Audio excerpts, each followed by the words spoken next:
South ఇండియాలోనే అతి తక్కువ ధరలకే నాణ్యమైన రత్నాలని అందించే ఏకైక సంస్థ 6 JVR.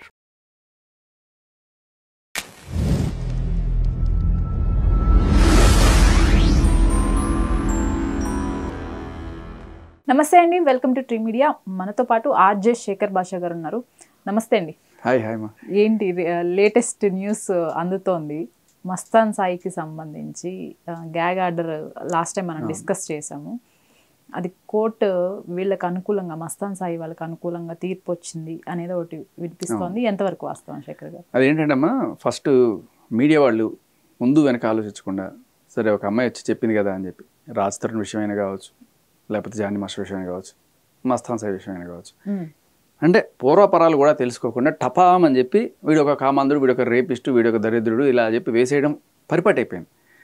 తర్వాత ఎవడో నాలాంటి వాడు వచ్చి ఇది కాదు అని చెప్పి సాక్ష్యాలు చూపించి ఎక్కడో, అంటే ఇవన్నీ కూడా మనలాంటి యూట్యూబ్ ఛానల్స్లో స్టార్ట్ అవుతున్నాయి తప్ప, పెద్ద పెద్ద ఛానల్స్లో నిందేస్తారు తప్ప తప్పు అని తెలిసిన తర్వాత చెప్పేవాళ్ళు కూడా ఉంటారు. సో అలా మస్తాన్ సాయి గురించి 800 మంది అమ్మాయిలు, 900 మంది అమ్మాయిలు ఇలా వీడికి ఇదే పని, ఇదే వృత్తి అని చెప్పి వేస్తుంటే నేను మనం చెప్తూనే ఉన్నాం. ఓ పక్క అంటే అంతమంది ఉంటే ఒకళ్ళైనా వచ్చి కంప్లైంట్ చేయాలి కదా. ఫస్ట్ ఆఫ్ ఆల్ కంప్లైంట్ లేదు. తర్వాత పోలీస్ కస్టడీ రిపోర్ట్లో ఏమొచ్చింది, Mastan Sai hard disk open చేసి, ప్రతి ఫోల్డర్ ఓపెన్ చేసి దగ్గరుండి ఇదేంటి అన్నీ తెలుసుకున్న తర్వాత వాళ్ళు ఇచ్చిన రిపోర్ట్ ఏంటంటే 6 మంది మాత్రమే ఉన్నారు. అందులో ఆయన భార్య, ఆయన కలిసి ఉన్న వీడియోస్ ఉన్నాయి. అండ్ అలాగే భార్యతో విడిపోయిన తర్వాత ఏదో ఇంకో గర్ల్ ఫ్రెండ్ ఎవరో ఉన్నారు, వాళ్ళతో అలాగే 2-3 ఉన్నారు. లావణ్యతో కలిపి, వాళ్ళ భార్యతో కలిపి మొత్తం 6 మందిని గుర్తించారు వాళ్ళు. 6 మందిలో 3తోనే క్లోజ్గా ఉన్న వీడియోలు, మిగతా ఏవో సమ్ వీడియో కాల్స్ ఏవో ఉన్నాయి. బట్ దీన్ని సిలువలు పల్లులుగా చేసి అతన్ని ఒక కామాంధుడిలాగా, అదో ఇదిగా, డ్రగ్ పెడ్లర్గా, ఇంకా ఏదో రకరకాలుగా చెప్పుకుంటూ వచ్చారు. సో వాస్తవం ఒకవేళ సరే రిపోర్ట్ రాకముందే వేసేసారు, ఎఫ్ఐఆర్ అయిపోయింది కదా, ఆ కంప్లైంట్ని ఆధారంగా చేసుకుని దాంట్లో 800 మంది అని చెప్పి అమ్మాయి రాసింది కాబట్టి వీళ్ళందరూ వేసేసారు. బట్ కస్టడీ రిపోర్ట్ వచ్చిన తర్వాత ఏ ఒక్కళ్ళైనా సరే ఇది నిజమండి, దాంట్లో ఉన్నది అబద్ధం అండి అని చెప్పిన వాళ్ళు ఎవరన్నా ఉన్నారు? ఒక్క TV9 వాళ్ళు మాత్రం చెప్పారు పాపం. తర్వాత RTV వాళ్ళు కూడా చెప్పారు, జస్ట్ అవునండి దీంట్లో కస్టడీలో 6 మందే ఉన్నారు, దాన్ని ఇది చేశారని చెప్పి, బ్లోప్ చేశారని చెప్పి.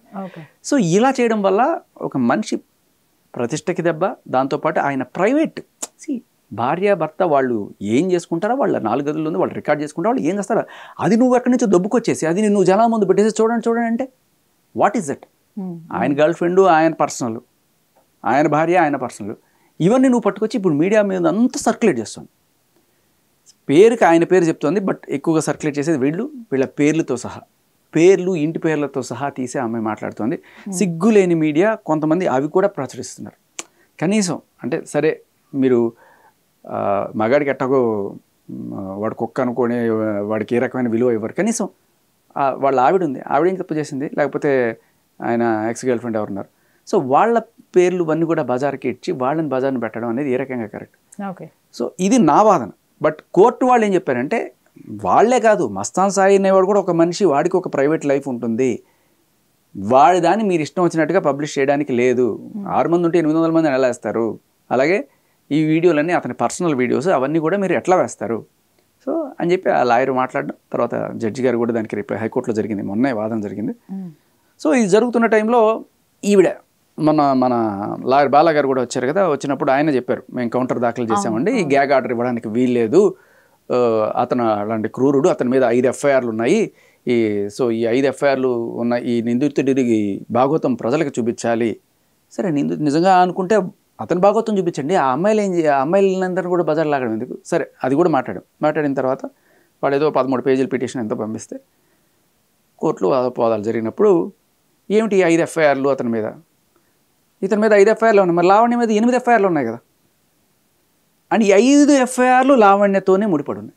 మీరు గమనిస్తే కేవలం లావణ్య పెట్టిన కేసులే, డైరెక్ట్గా పెట్టిన కేసులు 3, డ్రగ్స్లో ఇరికిచ్చిన కేసులు 2. నేను ఇరికిచ్చాను అని చెప్పడానికి కూడా సాక్ష్యాలతోనే మాట్లాడుతున్నాను నేను. ఎందుకంటే ఇప్పుడు 3 కేసులే 5 FIRలో ఇతని మీద ఉన్నవి. ఒకటి గుంటూరు పట్టాభిపురంలో ఇతను నన్ను వాళ్ళ అమ్మని ఏదో తిడితే అతను కొట్టాడు, దానికి రేపు గీపు అని పెట్టేసి అంతా చేసేసి, అది తర్వాత తప్పు అని చెప్పి ఆవిడే వచ్చి ఒప్పుకుంది, ఒక టీవీ ఛానల్ ముఖంగా వచ్చి చెప్పింది, అతను కొట్టాడండి, అది ఏదో గొడవ అయింది, బట్ దాన్ని ఇలా పోలీసులు రాసిన కంప్లైంట్, అది నేను ఊరికే సంతకం పెట్టాను, అది నాకేం సంబంధం లేదని చెప్పింది. ఒకటి తప్పుడు కేసు. రెండోది మళ్ళీ ఇదే మస్తాన్ సాయి నన్ను వేధిస్తున్నాడు అని చెప్పి ఇదే నార్సింగ్ పిఎస్లో కంప్లైంట్ ఇచ్చింది. ఎందుకు అతనికి వేరే గర్ల్ ఫ్రెండ్ ఉందని నాకు తెలిసిపోయింది, అందుకని అతను పెళ్లి చేసుకుందాం అనుకున్నా కూడా నేను ఇప్పుడు డ్రాప్ అయిపోయాను, అయినా కూడా నన్ను వేధిస్తున్నాడు అని చెప్పి అతని మీద కేసు పెట్టి. ఎవరు ఆ గర్ల్ ఫ్రెండు? ఈ స్వాతి అనే అమ్మాయి. సో అప్పటికి ఆల్రెడీ ఈ స్వాతి అనే అమ్మాయిని రకరకాలుగా బ్లాక్మెయిల్ చేస్తుంది. ఆ అమ్మాయి ఈ అబ్బాయి పర్సనల్ వీడియోస్ అన్ని తీసుకుని ఇతని ఫోన్ నుంచి ఏంటంటే వీళ్ళు ఎప్పుడన్నా సరే స్వాతి పెట్టిన కంప్లైంట్ కూడా ఉంది కదండి. ఉందమ్మా. అయితే ఆ అమ్మాయి పెట్టిన తర్వాత కౌంటర్ కంప్లైంట్ అనమాట. సో ఇప్పుడు ఏంటంటే నా కంప్లైంట్ తీసేయాలంటే నీ కంప్లైంట్ తీసేసాయి, ఏదో రకంగా మేనేజ్ చేసుకుందాం, ఈ టైప్లో ఒక లింక్ వేస్తే ఇంకో లింక్ వేసి మొత్తానికి ఏదో కాంప్రమైజ్ చేసుకుందాం అనే టైప్లో చేసుకోవడానికి ఇటువంటి పనులు చేస్తారనమాట. ఇది రెండో కేసు. ఇది కూడా తప్పు. ఎందుకు అంటే ఏంటి, ఆ రెండో కంప్లైంట్ ఏమిచ్చింది, మస్తాన్ సాయి నేను ప్రేమించుకున్నాం, పెళ్లి చేసుకుందాం అనుకున్నాం, కానీ అతనికి వేరే గర్ల్ ఫ్రెండ్ ఉందని తెలిసి నేను విత్డ్రా చేసుకున్నాను, ఇప్పుడు అతను నన్ను వేధిస్తున్నాడు, ఇది కంప్లైంట్. కట్ చేస్తే 9 నెలల తర్వాత రాజస్థాన్ మీద కంప్లైంట్ పడితే 12 ఏళ్ళ నుంచి మేము రిలేషన్లో ఉన్నాం. సో అదైతే ఇది ఎలా కరెక్ట్ అవుతుంది? సో ఇది తప్పుడు కంప్లైంట్. 2 తప్పుడు కంప్లైంట్ల మూడోది మొన్న పెట్టిన కంప్లైంట్. ఆయన భార్యతో పర్సనల్గా ఉన్న వీడియోలు లేకపోతే గర్ల్ ఫ్రెండ్తో ఉన్న వీడియోలు అన్నీ హార్డ్ డిస్క్ గుంజుకొని వచ్చి అందరికీ పాంప్లెట్లు పంచినట్టు పంచుతూ చేస్తుంటే అప్పుడు పోలీసులకి ఇవ్వాలి. ఆవిడ ఇంకా ఇలా ఇస్తుందని తెలిసింది, వెళ్ళాడు, గొడవ పెట్టుకున్నాడు, హార్డ్ డిస్క్ పిక్ వచ్చుకుందాం అనుకునే టైంలో నన్ను చంపడానికి వచ్చేసాడు అని చెప్పి అటెంప్ట్ మర్డర్ కేసు పెట్టి ఇది జరిగింది. ఇది మూడో కేసు.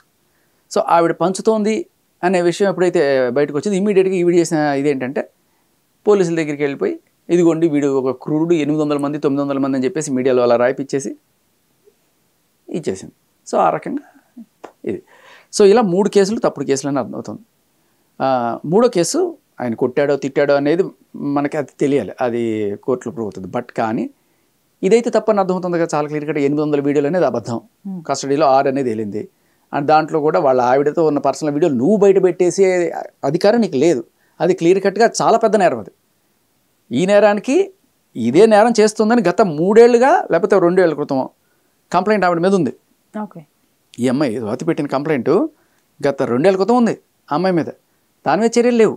ఇవాళ రైట్ రాయల్గా అందరి మీడియాకి తీసుకోండి ఇదిగో ఈ అమ్మాయి వీడియో, ఇదిగో ఈ అమ్మాయి పేరు కూడా రాయండి, గట్టిగా పేరు రాయండి, పేరు తీయకండి అని చెప్పి బలవంతంగా చేపిస్తున్న ఈ దారుణాన్ని ఆ అమ్మాయి అప్పుడే ప్రశ్నించి ఆ ఎఫ్ఐఆర్కి ఇది సజీవ సాక్ష్యం. ఆ అమ్మాయి నన్ను ఇట్లా వేధిస్తోంది అని చెప్పడానికి ఈ అమ్మాయి చేస్తున్నది ఇది. మళ్ళీ చేస్తుంది, మళ్ళీ చేస్తుంది. అయినా కూడా పోలీసులు ఎందుకు చర్య తీసుకోవట్లేదు, అది పక్కన పెడితే. సో ఇవన్నీ కూడా ఇకపోతే ఇంకా 2 డ్రగ్స్ కేసులు మిగిలాయి. మొత్తం 3 కేసులు పక్కన పెట్టేస్తే ఇంకో 2 డ్రగ్స్ కేసులు. ఈ 2 డ్రగ్స్ కేసులో ఒకటి వరలక్ష్మి టిఫిన్స్ డ్రగ్స్ కేసు. అది మస్తాన్ సాయి మీద, లావణ్య మీద, ఇద్దరి మీద కలిసి ఉంది. అంటే దాంట్లో 12 మంది ఉన్నారు. దాంట్లో వీళ్ళిద్దరూ ఏదో డ్రగ్స్ తీసుకున్నారు, సేవించారు అనే కేసు. దాంట్లో ఏంటంటే రీహాబ్కి పంపించడమో లేకపోతే ఏదో ఫస్ట్ టైం కాబట్టి మందల నుంచి పంపించేస్తారు. అయితే ఆ కేసులో కూడా కన్ఫెషన్లో లావణ్య నుంచే మస్తాన్ సాయికి డ్రగ్స్ వెళ్ళినట్టుగా అక్కడ కన్ఫెషన్లో ఉంది. ఓకే, అంటే పోలీస్ వాళ్ళ రిమాండ్ రిపోర్ట్ తర్వాత ఈ ఛార్జ్ షీట్ చేస్తారు కదా. మొన్న రీసెంట్గా జనవరి 27కి ఎల్బీ నగర్ కోర్టులో వచ్చింది. అది ఇది అయిపోయింది. ఈ కేసు ఒకటి ఇందులో కూడా మస్తాన్ సాయినే లావణ్య చేసింది. ఎందుకంటే లావణ్య చెప్తున్నట్టుగా మస్తాన్ సాయి నాకు డ్రగ్స్ అలవాటు చేశాడు ఇది అంటుంది కదా. మస్తాన్ సాయి రాకన్నా 2 ఏళ్ల ముందే ప్రీతి ఉదయ్ తన లైఫ్లో ఉన్నారు. ఉదయం తమ్ముడు ఉంటుంది, ప్రీతి వచ్చిన ఫస్ట్ రోజే తను నాకు డ్రగ్స్ అలవాటు చేసింది అని చెప్పడం, ఆ కంప్లైంట్ కూడా మనం చూసాం. తర్వాత ప్రీతి ఈవిడే కలిసి డ్రగ్స్ చేస్తున్న వీడియోలు కూడా మనం చూసాం. సో తర్వాత ప్రీతికి తేరుకుంది, బయటకు వెళ్ళింది, రీహాబ్కి వెళ్ళింది, బయటపడి వచ్చింది. కానీ చాలా క్లియర్ కట్గా మస్తాన్ సాయి రావడానికన్నా ముందే ఈవిడికి అలవాటు ఉంది. సో మస్తాన్ సాయి పరిచయం అయిన తర్వాత మస్తాన్ సాయి కూడా ఈవిడ అలవాటు చేసిందని అర్థమవుతుంది. అదే అక్కడ వరలక్ష్మి కేసులో ఎస్టాబ్లిష్ అయింది. సో ఆ కేసు ఈవిడ వల్లే. నెక్స్ట్ లేటెస్ట్గా 5వ కేసు మస్తాన్ సాయి మీద ఏంటంటే వాళ్ళ దర్గా దగ్గర పట్టుకున్నారు మస్తాన్ సాయి. మీరు ఆ ఆడియో వినుంటే ఆవిడది ఒక ఆయన పోలీసుతోనే ఎవరితో మాట్లాడుతుంది. ఏముంటుంది, ఆ దర్గాకి చాలామంది భక్తులు వెళ్తుంటారు కదా, ఎవరో ఒక భక్తులతో నేను పంపించేస్తాను, డ్రగ్స్ పెట్టడం పెద్ద విషయమేం కాదు నాకు అంటే ఆయన చెప్తాడమ్మా ఇట్లాంటి పనులు చేయకు, నీకు వేరే ఏదైనా చేసుకో అంటే లేదు సార్ నాకు చేశారు కదా నేను అలాగే చేస్తాను, అది ఏదో మాట్లాడుతుంది. సో క్లియర్ కట్గా ఆవిడ ఏదో చేసింది అక్కడ. ఆ దర్గా దగ్గర మస్తాన్ సాయిని లిఫ్ట్ చేశారు పోలీసులు, తీసుకెళ్లారు.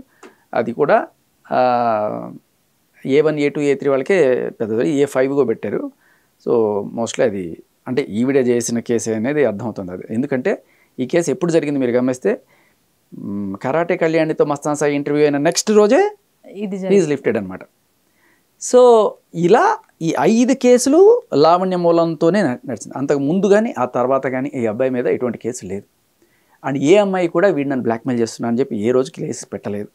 ఇన్ఫ్యాక్ట్ ఈ అమ్మాయి ఎప్పుడైతే ఇటువంటి కేసులు పెట్టిన తర్వాత ఈ ఆడపిల్లలు ముందుకు వచ్చి గత 3-4 నెలలుగా ఈ హార్ట్ డిస్క్ పెట్టుకొని మమ్మల్ని మా కుటుంబ సభ్యుల్ని అందరినీ వేధిస్తున్నారని చెప్పి ఈ ఆడపిల్లలు మీడియా ముఖంగా చెప్పిన వాళ్ళు ఉన్నారు, కొంతమంది పోలీస్ స్టేషన్కి వెళ్ళి కంప్లైంట్ ఇచ్చిన వాళ్ళు ఉన్నారు.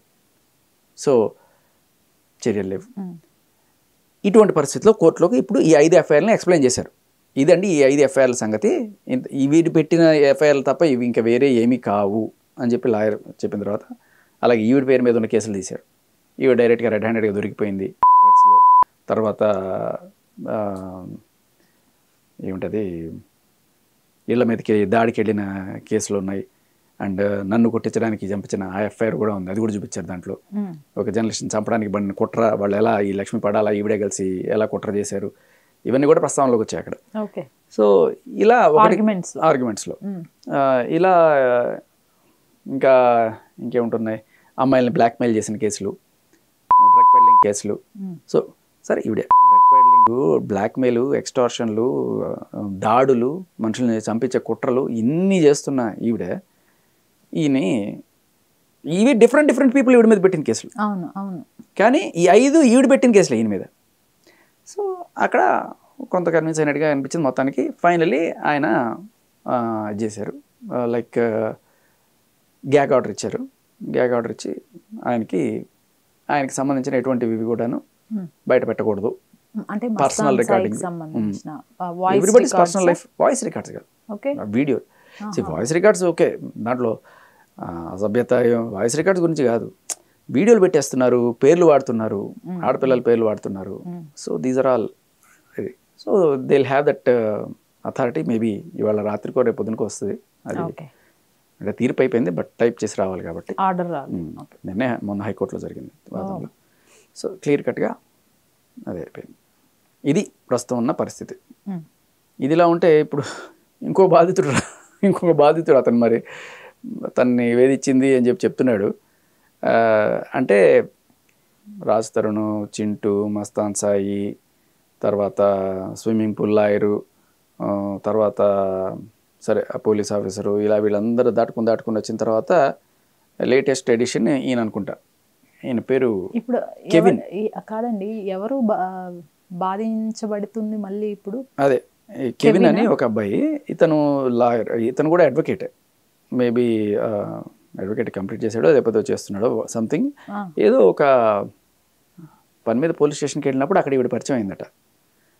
ఆ పరిచయం మరి ప్రేమగాజీ గురించి, మరి అది ఎక్కడికి వెళ్ళిందో తెలీదు. తర్వాత ఆయన వెల్బిషర్గా నువ్వు డ్రగ్స్ ఆపేయి, అంటే నేను ఎప్పుడు డ్రగ్స్ చేశాను అది ఇదనే అరుస్తుంది అమ్మాయి. నేను అంటే నా దగ్గర వీడియోలు ఉన్నాయి, నేను సాక్ష్యాలు ఉన్నాయి, నీకు కావాలని నేను చూపిస్తాను అనగానే రే ఆపిరా అని చెప్పి గట్టిగా అరుస్తుంది. నువ్వు అలా కాదు, ఫస్ట్ మీ అమ్మ నాన్న, అబ్బాయికి ఏం తెలియదు కదా, ఇంత చరుతున్నదని తెలియదు, ఈ డ్రగ్ కేసులు ఉన్నాయని ఇవన్నీ తెలిసినట్లేదు అబ్బాయికి. అబ్బాయి ఏమన్నా ఫస్ట్ మీ కౌన్సిల్ చేస్తున్నాడు పాపం. మీ అమ్మ నాన్న నంబర్లు ఇవ్వు, వాళ్ళతో నేను మాట్లాడతాను. పోనీ మీ తమ్ముడు అంటున్నావు, మీ తమ్ముడు నెంబర్ అయినవు, నేను మాట్లాడతాను వాళ్ళతోటి, ఎందుకు ఇట్లా చేస్తున్నావు అని చెప్పి మాట్లాడుతుంటే అతన్ని బెదిరిస్తుంది అనమాట. ఒకసారి మీకు వినిపిస్తాను.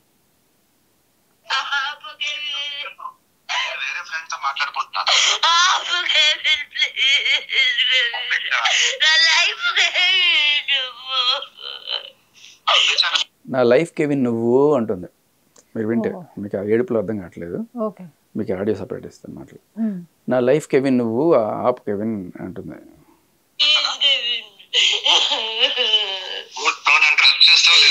నువ్వు డ్రగ్స్ చేస్తావా లేదా అని అడుగుతున్నాడు. వాడికి పాపం కొత్త ఈ మరి కేసుల గురించి తెలిసినట్లేదు. ఇది ఫాలో అవుతుంటే ఇప్పటికీ అతనికి ఐడియా వచ్చి ఉండాలి.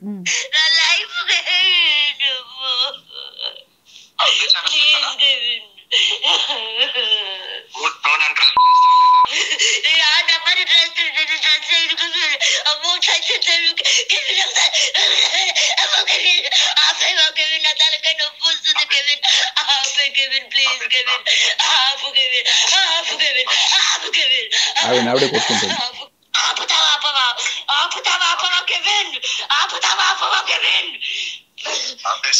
చూపించు చూపించు కెవిన్, చూపించు చూపించు చూపించు చూపించు కాలేజ్ లో చూపించేస్తుంది.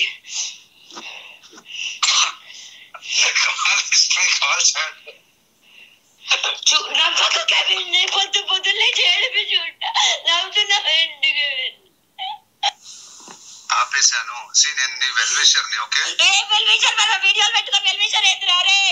చచ్చిపోతావురా, సర్వనాశనం అయిపోతాయి. ఆపేరా ఆపేరా ఆపేరా ఆపేరా. అరే నా జీవితం నాశనం చేస్తున్నావు కదరా, నవ్వించి మోసం చేసినావు కదరా.